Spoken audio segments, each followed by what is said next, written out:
Sveiki, su jumis ant Agile sofos, pirmasis lietuviškas podcastų ciklas nagrinėjantis Agile metodiką ir čia aš, Gražvydas Šedys. Ir Andrius Degutis.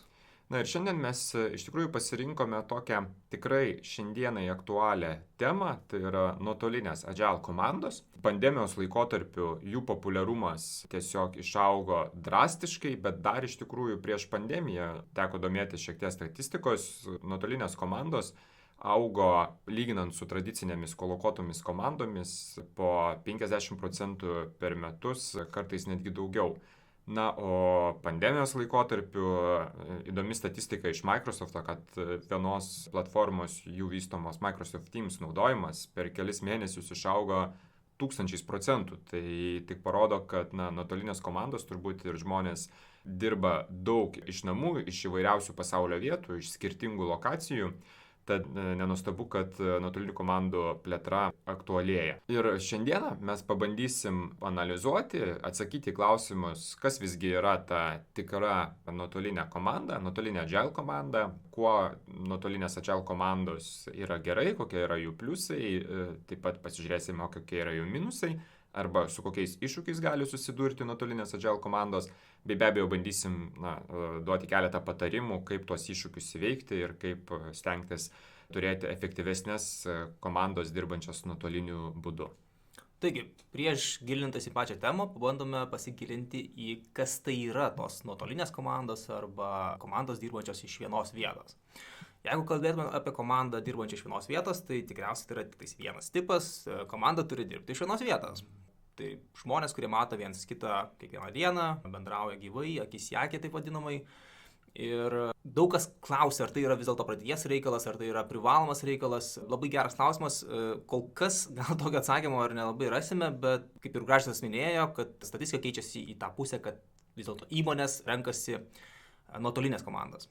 O kas yra nuotolinė komanda? Nuotolinės komandos turi 3 tipus pagrindinius. Tai turi pilnai dirbančias nuotoliniu būdu, hibridinės ir lankščiosios, arba kitaip angliškai flex komandos. Pilnai dirbančios, tai kiekvienas komandos narys dirba iš skirtingos lokacijos. Gali dirbti iš ofiso skirtingos vietos, tam pačiam mieste, kitoj šalyje, kitam mieste ir panašiai. Hibridinės komandos, didžioji dalis, arba bent pusė komandos dirba vienoje lokacijoje, gal viename ofise, o kiti žmonės dirba iš skirtingų lokacijų. Ir flex komandos, kai vėlgi didžioji dalis dirba, arba netgi visa komanda dirba vienoje lokacijoje, bet tada per savaitę kelias dienas pasirenka, kad norėtų tam tikri žmonės, komandos nariai dirbti iš kitos lokacijos, iš namų, atskirai nuo savo kitos likusios komandos dalies. Tik trumpai papildysiu, kad mes nebūtinai iš karto nutarėm, kad komanda bus visuomet nuotoliniu būdu dirbanti arba visuomet kolokuota. Kartais komandos transformuojasi iš vieno tipo į kitą, arba jeigu tai yra nuotolinės komandos, jos transformuojasi tarp tų mūsų minėtų 3 tipų. Puikus pavyzdys vėlgi pandemija, kuomet komandos buvo ar tai kolokuotos, ar dirbdavo to flex tipu ir staiga visos tapo pilnai nuotoliniu būdu dirbančiam komandom, nes visiems staiga prireikė dirbti iš namų. Tai iš tikrųjų tai be abejo turi savo pliusus, savo minusus. Gal aš trumpai paminėsiu, kodėl bendraja prasme vertėtų rinktis tas nuotolinės komandas, kokių galėtų turėti naudingų pasiekmių, kokių pliusų nuotolinės komandos. Tai visų pirma, be abejo, nuotolinės komandos ir sako tai, kad priėjimas prie potencialių darbuotojų, prie talentų tampa žymiai platesnis, ar ne? Mes nebesame priklausomi nuo vieno miesto, kuriuome dirba mūsų biuras ar ofisas, mes jau galime samdyti žmonės praktiškai iš viso pasaulio, ar ne? Ir tokiu būdu galbūt galime rasti talentingesnių žmonių savo komandomis. Antras dalykas, turbūt susijęs su pirmuoju, yra kaštų valdymas. Nes kartais gali būti, kad tam tikro profilio žmonių kaina yra pakankamai didelė toje vietoje, kur mes turime ofisą ir kur mes dirbame. Bet tos pačios profesijos žmonių arba tų pačių gebėjimų žmonių mes galime rasti kitose šalise, galbūt pigiau, ir tokiu būdu sutaupyti savo kaštus. Kita dalis kaštų taupimo turbūt pasireiškia ir per tai, jog, jeigu mes turim pilnai nuotoliniu būdu dirbančias komandas, mums nereikia rūpintis ofisu ir visomis išlaidomis susijusiomis su būtent biuro išlaikymu. Trečias pliusas, kurį aš įvardinčiau, būtų saugi aplinka darbuotojams. Tiek saugia aplinka, jeigu mes kalbėtumėm ir apie dabartinę pandemijos situaciją, ar ne, na, nereikia niekur eiti iš namų, mažėja grėsmė užsikrėsti, bet taip pat saugi psichologinė aplinka. Nes jeigu žmogus yra intravertas, jam gali būti žymiai maloniau ir patogiau dirbti savo namuose, kuris jaučiasi gerai, jam nereikia eiti iš savo komforto zonos ir taip jis gali būti šiek tiek produktyvesnis. Produktyvumas ir efektyvumas dar gali pasireikšti ir per tokius niuansus kaip, na, keliavimas į darbą. Vien tik Vilniuje mes turbūt jau žinome, kad kartais keliauti į darbą gali užtrukti pirmyn atgal netgi keletą valandų. Jeigu patenkam ant kamščio ar ne, tai mes tą laiką galime paprasčiausiai sutaupyti, skirti arba darbui, arba geram poilsiui, tokiu būdu, na, šiek tiek padidindami savo efektyvumą. Aš čia galbūt netgi pasidalinsiu tokia įdomia patirtimi. Teko dirbti su komanda, kuri buvo, na, tik pradėjusi transformaciją, dirbo pakankamai tokiu tradiciniu būdu, tai IT komanda, bet, na, visas departamentas transformavosi darbui į agile metodiką. Ir, na, pradžioje aš kaip coachas turėjau su viena komanda tam tikrų iššūkių, kad jie labai nenorėjo kiekvieną dieną daryti, na, daily scrum susitikimų, tų kasdienių rytinių susitikimų, ar ne? Tiesiog jų argumentai buvo, jog, na, jie vienas kitą mato pakankamai ir pasišneka, kai jiems to reikia. Kadangi atėjo pandemija, tai tarsi palengvino mano kaip coacho darbo, nes taiga jie pradėjo daryti tos rytinius susitikimus, nes jie jau vienas kito nebemato, bet kada. Jie jau buvo, kaip sakant, visi savo namuose, prie savo kompiuterių ir jiems reikėjo tų skambučių, tų, kaip sakant, kalendorinių susitikimų, kad aptartų ir pasišnekėtų apie buvusius ar būsimus darbus. Taigi, pliusai skambėjo tikrai puikiai, bet nuotolinės komandos turi ir savo minusų. Aptarkime juos. Vienas iš galimų minusų tai yra mažesnis bendrumo jausmas. Būdami vienoje vietoje, matydami savo kolegas, mums yra lengviau nustatyti, kaip jie jaučiasi, kaip prie jų prieiti, kaip užkalbinti ir panašiai. Tad kur kas yra sudėtingiau padaryti būnant nuotolinėje komandoje. Kitas minusas gali būti susijęs su potencialiomis techninėmis problemomis. Tarkime, interneto trikdžiai. Techniniai trikdžiai, kai sugenda kompiuteris arba viena iš kompiuterio dalių - klaviatūra, kamera, ekranas. Trečias minusas galėtų būti susijęs su vėlavimu į susitikimus. Būnant vienoje vietovėje yra kur kas paprasčiau pašaukti, prieiti ir pakviesti kartu nueiti iki susitikimo, negu tai padaryti nuotolinėje komandoje. Galima parašyti žinutę, bet tai ne visada aišku, ar ta žinutė laiku nukeliaus iki kolegos. Vienas iš tikrai didelių minusų nepatogumų yra laiko juostų skirtumai. Tarkim, kai komandos nariai yra iš skirtingų šalių, kurios yra skirtingose laiko juostose. Kodėl tai yra minusas? Nes, tarkim, mes turime 8 valandų darbo dieną ir mūsų bendras komandos laikas gali taip sumažėti netgi iki kelių valandų. Ką tai reiškia, kad jeigu mes turim didelį susitikimą, workshopą, kurio metu mes norėtumėm kažką aptarti, tai mes turėtumėm tikrai limituotą laiką tam pasiekti. Ir paskutinis iššūkis arba minusas, kurį norėtumėm paminėti, tai mokymosi kultūra. Kaip komandoje mes prieiname, pasidaliname ir mokomės vienas iš kito. Būnant vienoje vietoje, tai yra kur kas paprasčiau, nes mes galime pamatyti, ar žmogus yra šiuo metu laisvas, pamojuoti, prieiti arba pakviesti. Tai padaryti nuotolinėje komandoje yra tikrai sudėtingiau, nes nematome, ką kolega tuo metu veikia. Taip, tai kad tiesiog nepalikti tų minusų taip atvirai, pasiūlysim keletą sprendimų, kurios galbūt patys išbandėm, kaip pasitengti tos minusus apeiti. Ir Andriau minėjai, kad vienas iš tokių pirmųjų minusus tai yra be abejo tas mažesnis bendrumo jausmas, ar ne? Tai kaip galima tą bendrumo jausmą stengtis skatinti ir didinti nuotolinėse komandose. Tai tokios rekomendacijos. Visų pirma, nepamiršti, kad komandos agile metodikoje, ar tai Scrum, ar tai bet kokioje kitoj, turi tą standartinį dydį ir nereikėtų nuo jo pabėgti, nereikėtų pradėti plėsti tų komandų dėl to, kad mes dabar galime didesnę geografiją apimti ar ne, padaryti jų per didelių. Tai, maksimum turbūt iki 9 žmonių, 9-10 žmonių, bet dydis neturėtų perlipti vadinamų 2 picų dydžio komandos, ar ne? Antras bendrumui didinti būdas visuomet naudoti kamerą. Tai reiškia, koks susitikimas bebūtų ir aš labai skatinu savo komandas, kas kartais nėra galbūt labai natūralu, arba kartais mes pamirštam ir stengiamės pabėgti, nes ten tai galvos neišsiploviau, tai namų nesusitvarkiau ar ne. Bet, nepamiršti ir visada tiesiog įsijungti kameras, nes, bent šiek tiek tada mes to sąlyčio, to gyvumo, bent jau veidą kolegos tikrai galėsim matyti. Tai tiek užsitikrinti, kad technika mums leis matyti video, tiek užtikrinti, kad, be abejo, mes patys būsim matomi. Dar viena tokia rekomendacija - nepamiršti naudoti kudos. Galbūt tiems, kurie to nežino, tai yra tam tikros padėkos komandos draugams, kurias galima turėti ir nuotoliniu būdu. Tai yra įvairiausių platformų arba galima sutarti tiesiog, kaip mes naudosim tą patį elektroninį paštą, kai norim padėkoti kolegai už kažkokį tai darbą arba paskatinti jį, gražų žodį pasakyti, tai siūsti tą kudos ir tai naudoti pakankamai aktyviai. Tai tikrai padeda sukurti tą tokią pozityvią atmosferą ir pagyvinti dieną ne tik tau, bet ir kolegai. Taip pat nepamiršti naudoti ir ne tik tai standartinius Agile ar Scrum susitikimus, bet turėti ir tokių linksmų susitikimų, pavyzdžiui, kasdienės kavos gėrimas. Kalendoriai, kaip sakant, įdėti susitikimą, kur mes kalbėsim, lyg būtumėm prie kavos aparato ofise, ar ne, apie savo gyvenimą, apie kažkokius tai įdomius dalykus prie kavos puodelio, kad palaikytumėm ir tą tokį neoficialų bendravimą. Galbūt laikas nuo laiko žaisti įvairius žaidimus.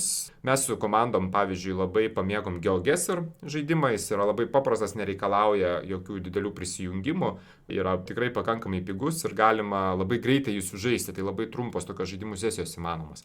Žinau komandų, kurios naudoja ir muzikos pasiklausimo susitikimus ir įvairiausių kitų smagių susitikimų.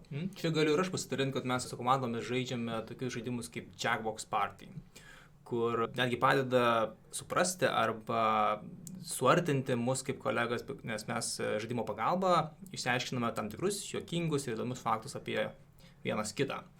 Bet jų yra žymiai daugiau. Yra stalo žaidimų, yra kompiuterinių žaidimų.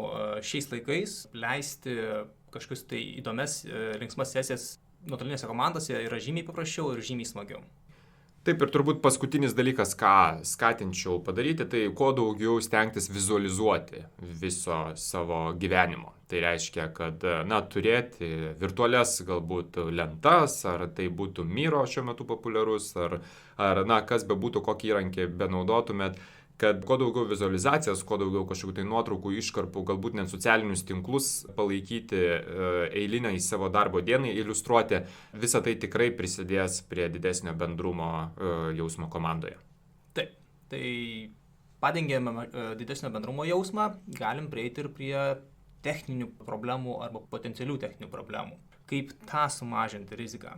Tai visada gerai turėti kažkokius atsarginius techninius sprendimus, tarkim, atsarginę pelę, atsarginę klaviatūrą, jeigu įmanoma, gal turėti šalia telefoną ir iš telefono pasijungti susitikimus, jeigu vis dėlto kompiuteris sugedęs. Taip pat ir dėl to pačio interneto, jeigu mūsų namų internetas vis dėlto nutrūko, visada turėti mobilų internetą šalia, kas tikrai padeda greitai prisijungti prie nutrūkusio ryšio, nutrūkusio susitikimo. Aš čia galbūt turiu tokį papildymą, turėjau tokį atvejį komandoje, kad, prasidėjus vėlgi karantinui, pandemijai, ar ne, kažkas išvažiavo dirbti, bet nežinau, iš sodybos ar kažkokių kitokių vietų.